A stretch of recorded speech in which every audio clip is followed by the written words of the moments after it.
അർത്ഥപ്രാണനായി കിടന്നോ എന്നെ നീരക്ഷ ചെയ്തതാ. അർത്ഥപ്രാണൻ ആയി കിടന്നോ എന്നെ നീരക്ഷ ചെയ്തതാ.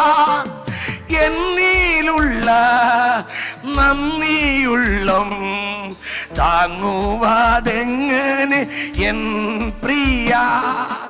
ഹല്ലേലൂയ. അർത്ഥപ്രാണനായി കിടന്നപ്പോൾ നമ്മെ തേടി വന്നവനാണ് കർത്താവ്. ആരാണ് അർത്ഥപ്രാണനാക്കിയത്? കള്ളന്റെ കയ്യിൽ അകപ്പെട്ടു പോയവൻ. അവനെ കുറ്റുയിരാക്കിയെന്ന് തമിഴിൽ പറയുന്നു. വസ്ത്രം ഉരിഞ്ഞു, അവനെ ആമേൻ അടിച്ചു, മുറിവേൽപ്പിച്ചു. ഇപ്പോൾ മരണത്തോട് പോരാടിക്കൊണ്ടിരുന്ന അവനെയാണ് നല്ല ശമരിയാക്കാരൻ വന്ന് യേശു രക്ഷിച്ചത്.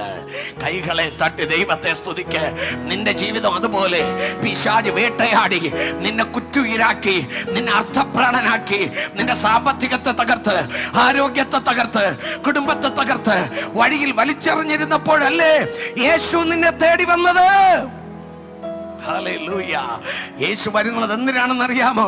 ആ കള്ളനെ പോലെ നിന്നെ മോഷ്ടിക്കാനല്ല, നിന്നെ അറുപ്പാനല്ല, നിന്നെ മുടിപ്പാനല്ല. പിന്നെയോ യേശു പറഞ്ഞു, ഞാൻ വന്നത് നിനക്ക് ജീവൻ ഉണ്ടാകുവാനും അത് സമൃദ്ധിയായി ഉണ്ടാകുവാനും. കൈകളെ തട്ടി ദൈവത്തെ സ്തുതിക്കാം. ഇന്ന് യേശു ക്രിസ്തു നിന്റെ ജീവിതത്തിൽ വന്നാൽ നിനക്ക് തകർച്ചയല്ല, മരണമല്ല, ജീവൻ.